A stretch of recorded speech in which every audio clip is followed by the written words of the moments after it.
All right, looks like we are live. We are live over here on LinkedIn. So, welcome. If you're joining and you have questions or comments, just housekeeping, please just go ahead and make those questions and comments. But we most likely will not see them or get to them until after because there is a delay, but we will answer them. We will answer them. I promise you that. So, today I have Maisie with me today, and we're going to talk about burnout prevention, which Yeah. Maisie, I don't know if you've ever experienced burnout, but I have twice.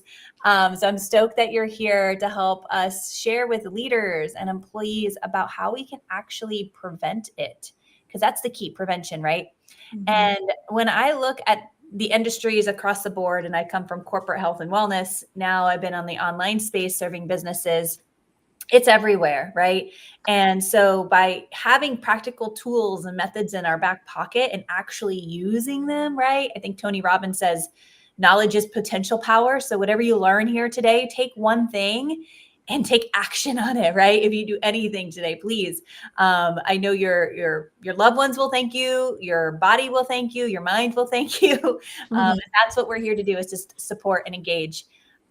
Before we get started, though, I do want to share a quick fact that I just saw yesterday, and it was released here back in April, I believe, of 2024 by SHRM, which is our HR go to when we're looking at statistics. And they were just saying that the American Psychology Association also reported on an American survey 57% of workers said they experienced negative impacts due to work related stress associated with burnout, including that emotional exhaustion, irritability, anger, frustration. And that's just the feelings. I mean, there's so many health components, right? High blood pressure, heart disease. When I experienced burnout the second time, I broke out in hives and I had brain fog, and I was in my mid to late 30s. And I was like, I am way too young for this. And I'm a very quote unquote healthy person, right? So, but thanks to the tools that I have, and now I've been sharing with my clients, we can prevent that. So, Macy, with your background in therapy and also as a corporate consultant, I'd love to just kind of jump in and share your generous wisdom and insights on how we can raise awareness around burnout and actually recognize the signs before it's too late. So, you want to start with that? Yes, great. And I'm so glad we're here discussing this because it's such a topic that a lot of people don't recognize, but it is, like you said, a lot of people are experiencing it. And I think it's important to understand that it's more than just feeling tired, right? It's not um, just saying, oh, I'm tired of this job or I work too many hours of this. Is really understanding, like you said, that it's a physical, your body experiences the stress and it's reacting to it. It's also very emotional and mental, so it's important to understand that it does affect so many aspects, but it's important for leaders to understand that it does affect the workplace. So if your employees are tired and exhausted, they're not going to want to go to work. They're going to call out. They're going to um when they are there, they're probably not going to be as productive because they're exhausted. So it's important to understand that could be due to the workload. It might be too much. They might not um, have clear expectations as to what their responsibilities are or what they're supposed to be doing. So it's important to recognize that um, there are a lot of different components to this, right? It's not just for the individual, it's also a huge impact on the company because if people are not going to work or they're not happy at work, then that's going to impact the bottom line eventually, right? And I think sometimes companies are not able to recognize how it does impact them as well. So it's important to understand that. And when we talk about burnout, it's also when employees do not feel appreciated, they get tired. They don't want to go to work. They're exhausted. And they feel like, what's the point of being here if no one acknowledges? Right. Yeah. So, and I have a book on the love languages in the workplace because it's important to understand that people do have different ways to receive that appreciation, right? Whether it is, hey, you're doing a great job, or it is, here's a little gift card for you, right? There are different ways that they receive it. And when they're able to really feel appreciated, they will perform better. They will be more productive and Yeah. they would want to go to work. I love that. I always tell my clients what you appreciate appreciates. It grows. You'll get back way more than you put into it. And it's not only just in your personal life, but in business too. And I think a lot of Mhm. companies forget that how much this affects the bottom line. When someone is tired and doesn't feels motivated, productivity is going to go down the drain. Efficiency doesn't even exist anymore. And then, they're hiring more people or projects aren't getting done on time. And then clients aren't happy and people are quitting and turnover is high. And it just is a spiral effect. And it becomes very what? Contagious, right? You can have the contagious negative and you can have the contagious positive. Which are you feeding and fueling into your leadership, which is trickling down Right. into the company, right? Definitely. And as a therapist, I see a lot of people in my office that have anxiety because of their work stress, right? And remember that that also then affects our personal lives. So it's, again, it's a domino effect. It's not just the fact that someone is tired of going to work every day. It affects our personal lives, our health, but also the organization as a whole. Yeah. And how we do anything is how we do everything, right? So I was just explaining that to a client of mine that back in the day, I caught myself because I was a great high performer. I was an amazing, high top achiever in everything that I did. And then I realized some of that was sprinting, and which is fine because sprint is a short stint. And some of it was marathon long type eras where I was hustling and grinding, not just at my work, which was great productivity and good results, right? Quote unquote, on the bottom line. But then I was bringing it home. And then I was hustling through a girls' night. Like I would show up at dinner and what are you doing? What are you doing? I felt like I had to get everything I had to get out of it versus, can I just slow down and be present and not have any like expectation of just Mhm. being here right now, right? Mhm. And it felt weird because I got addicted to the stress. I got addicted to the results, the dopamine hits of getting the next thing and the next thing and the next thing and the next thing, right? And it becomes a pattern, and it becomes again how we do anything, how we do everything, right? But we And can it shift becomes normal. So we just keep doing it and not realizing how it's affecting us. So it just becomes familiar. So it's easier to continue that pattern rather than stop and say, wait, I really need to slow it down. yeah, the familiar, the safe zone, right? What's Mhm. familiar feels safe because it's predictable, but it Yes, doesn't mean it's what's best for us, right? yes, yes. And Love that. sometimes being uncomfortable is the best way because you're saying, hey, I recognize something here and I'm going to do it differently. So, of course, it's going to feel differently. It's going to feel very uncomfortable. Yeah. Getting comfortable with being uncomfortable is Yes, part of healthy growth, right? And definitely. having that oscillation versus just the burn it down type of Right. mentality, right? I love this. What actual tips do you have for leaders and employees to help them manage stress, improve that balance per se? Because we know nothing's ever in true balance, but enhancing that mental well-being, because it all starts in the mental, emotional, Mhm. and then comes and manifests into the physical, right? So, Right. what type of tips do you have?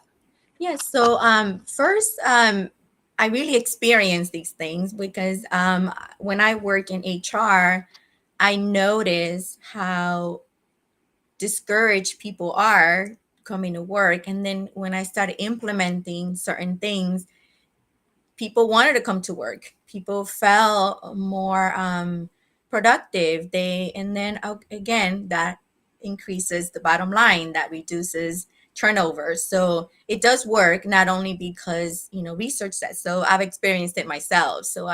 That's why I'm so passionate about it, because I know that it works. I know that it has results. So I think the first one is really encouraging a work-life balance environment, right?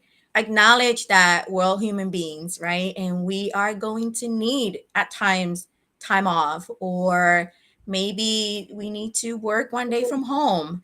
That the company can really create that flexibility so that the employees feel that there is that balance. I still have a life, I still have children and family, but also if you are giving your employees that flexibility, they probably will be more productive because they're able to perform better, accommodating their needs, right? So I think that's a very important point, is to really be able to create that workplace balance, which is even at work when, like you say, you are just going and going and going, when to take a break, when to slow down. Sometimes I used to work in finance, and when it was the first of the month, we worked 12 hours straight. There was no break, there was no relaxing. So, of course, that affected my physical health. I started having back problems, I started having high blood pressure, all these things. So, it's important to understand it does affect us. So, we need to know, when does my body need a break? When do I need to eat something? When do I need to go home and rest? Right. So I think that's the very first tip, is to really leadership to understand that we need to create that type of environment in the workplace. Yeah, that awareness. Like this all Yes. starts with just being aware and this notice what you're noticing, because again, our bodies are business relevant. Like you can have all these accolades on a resume, but if your body breaks down or you throw, like this is what I did. I ended up in an autoimmune response and I'm like, I'm a healthy person. I'm a healthy person. Why is this happening? I was in adrenal fatigue. Like these things that luckily practitioners can diagnose, and it wasn't just like, oh, you just have high blood pressure, oh, it's just you're getting older. And I'm like, no, there's something causing this. And for me it was like, I knew it was stress, but I was like, but I feel fine, like I enjoy this stress. Like you said, it can be almost like this dirty little secret. It's like, even though you enjoy it and you get used to it and it's familiar, it doesn't mean it's good for you. Right? Exactly. So I think this is what you're sharing, that I'm hearing loud and clear, is again bringing just intentional awareness to Right. what's going on, so that you can prevent it, because you can, or you're going to be stuck in reactive mode because something will happen, right? A mental breakdown, Yes. a panic attack. These are some extreme things physically that will force your body to stop, right? To force you to mentally, emotionally stop and be like, hello, look what just happened here. Right. And Why? your body will tell you Well, eventually, maybe not right away, but your body will definitely tell you when something is wrong and when we need to slow down and really take care of ourselves, because it is important. But I think sometimes leadership is not aware of that. So it comes from the top. It yeah, really comes from, are we aware that this is happening with our employees? And even as a leader, right, there's a lot of stress, there's a lot of demand. So also having kind of, as we create that environment, having clear expectations. When people know exactly what's expected, they can perform better. When they're confused and trying to figure it out, but they don't really know, did I achieve that or did I not? Or then they're told, hey, that's not what I asked you to do, or, so it's important to really set clear expectations, whether it's in writing or verbal, but this is what I need, this is what it looks like, and this is when it's due.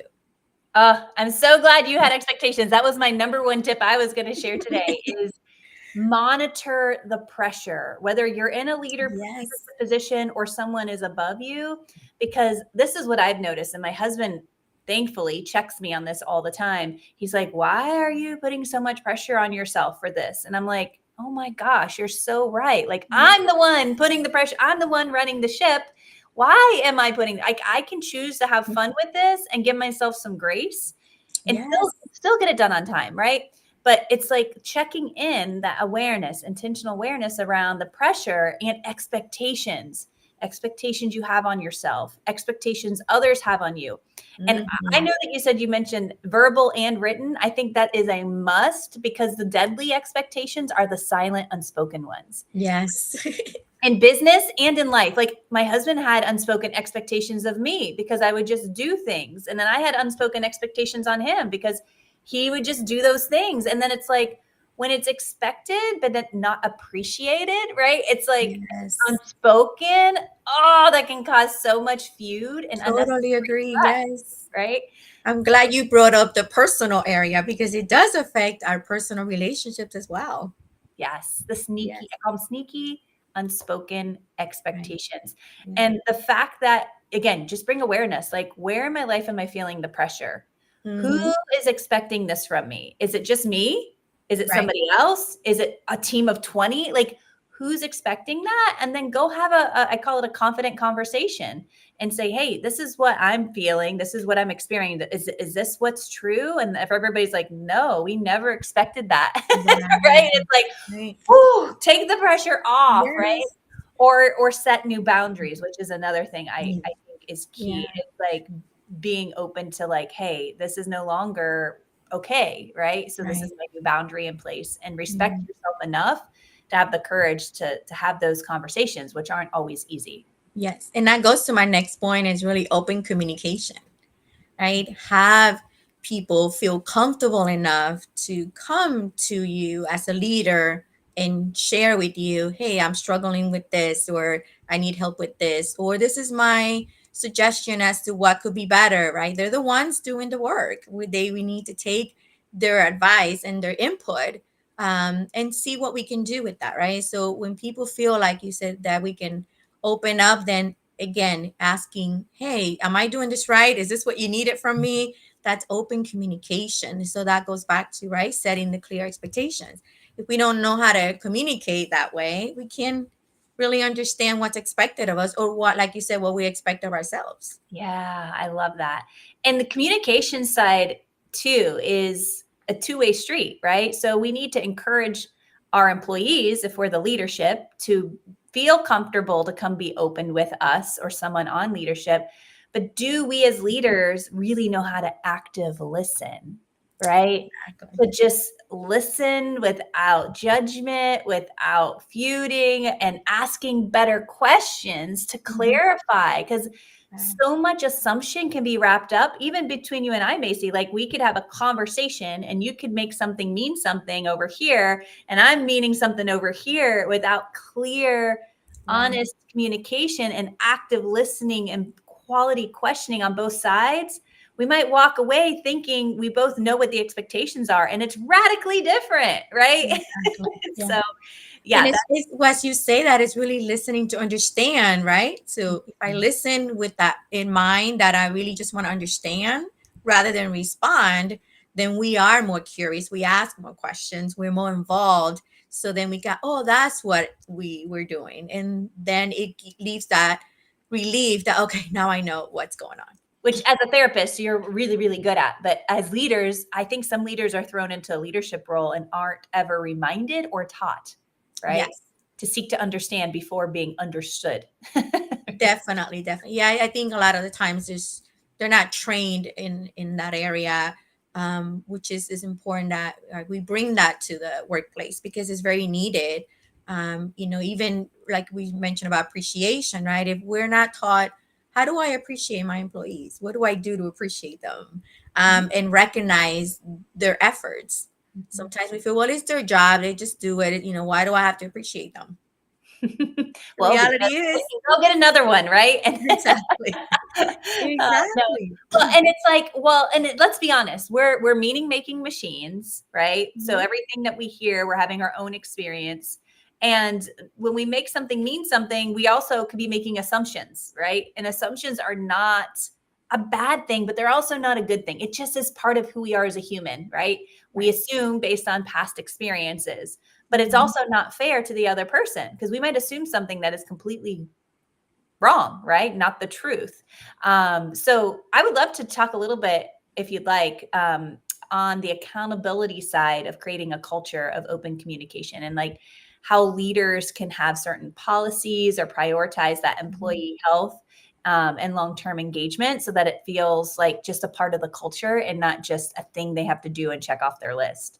Definitely. So I think with that is also adding the promoting the mental health awareness in the workplace, right? So accountability could be having a wellness program that people can go to and learn these things, or even mental health counselors, or things that you can put into place that hey, when I have an issue, this is where I go to, this is where I learn, maybe workshops, this is where I learn this. But then also as a leadership team to really collaborate with each other, and ask, hey, we're going to do this together. Let's check in on each other. Let's meet once a month to really see if we're on track. Let's collaborate together. If you have an input, let me know, right? Rather than kind of, take it on your own and try to implement it and be responsible for the whole thing. We need other people's help. So it's one of the styles for conflict resolution, right? It's collaborative. So collaborate with other people, ask for help and set expectations with each other as to how they can help implement these things. And then, like you said, hold accountability to with each other so that you're able to continue to stay on top of it, to even check, is it working, is it not working, do we need to change it, is this really being effective, and really help each other. I love that. It is teamwork. Like, and that Mhm. was the biggest lesson I had to learn, was learning how to ask for help, right? Because it's like, oh, I can do it. I can figure it out.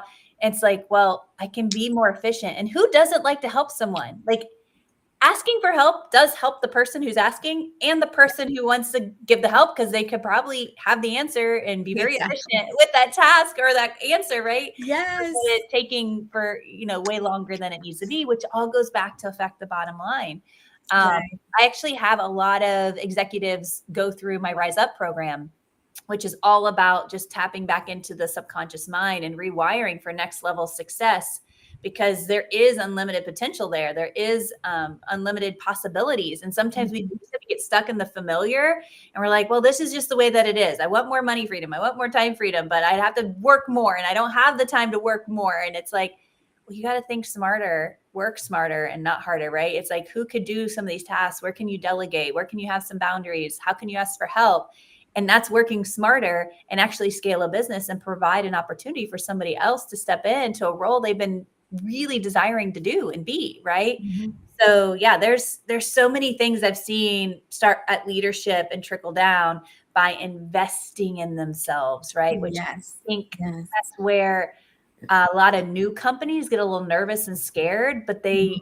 it's a long-term game. Like, are you just here to run your business for the year? Or are you here to run your business to build a legacy and eventually pass it down to a family member or sell it?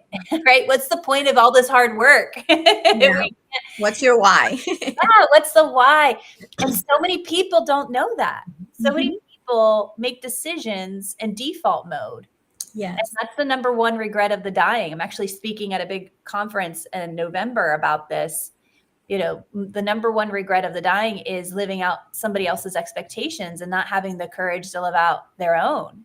And if we know that, Yes. why wouldn't we get clear on our burning desires? Because we Mhm. deserve those, and make decisions from there. Not make decisions from a place that feels comfortable and familiar, but like, whoa, no, I really want this. I know it's possible.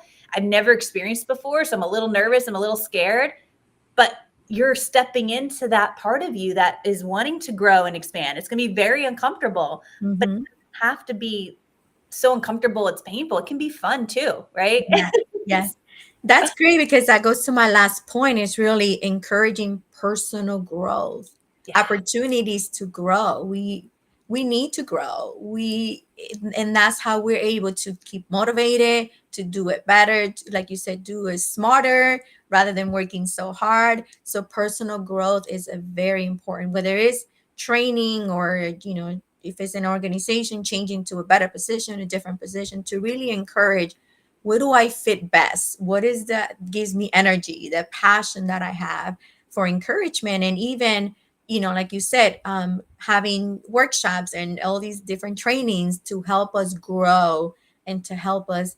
And remember, we're creatures of connection. We need connection. We need relationships. So we have to do things together in a group where people are learning the same thing, where we're encouraging each other. We feel better rather than doing it all by ourselves.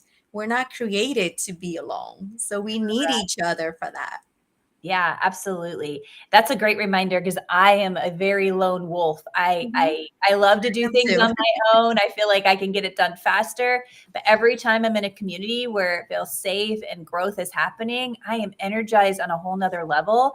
And my Mhm. husband even says, he's like, you just want to come back and like you get so much more other things done and ideas spark. And you just don't know what that one next thing will be. There's a whole book on it. The one thing, like it could be that one conversation. It could be listening to this talk today. It could be, something you actually finally apply from that book you've read 3 times, right? Exactly. Yeah, I love all of this. Well, this is fantastic. If you have anything else you'd like to share, I think we did really well on covering beyond the tips that you can go Google online, eat better, sleep better, prevent burnout, Right. go to the doctor, get your checkups. It's like, no, it's bigger and it's deeper than Mhm. this. And it's really cool to know that there are now opportunities for experts like us to be able to step into your organization and Yes. help not just leadership, but the whole organization and the culture of the organization recognize that mental health needs to be something that is brought to attention and invested into, and that the body, the mental, the emotional, the physical is all business relevant, right? And Yes. if you really want to thrive, decrease turnover, and increase that bottom line and scale a business, this all is not just a nice to have, but it's required. Yeah, it's definitely essential in the success of any organization. Completely agree. Well, Macy, where can people find you?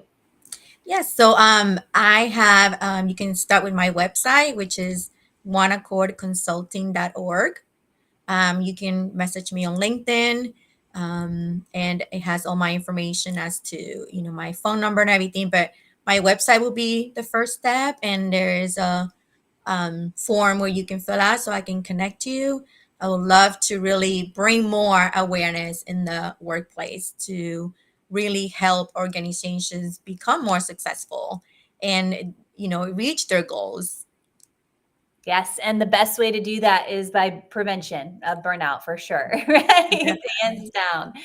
Awesome. Well, thank you for your time today. I look Thank forward to many you. more talks with you. She has so much information beyond just the burnout to help bring to not just the leaders, but the employees. And if you're an employee, take this back to your organization, share it with your leadership team, share what your concerns are, have a little bit of courage. If you need help with wording any of that, message us. That's what we're here for.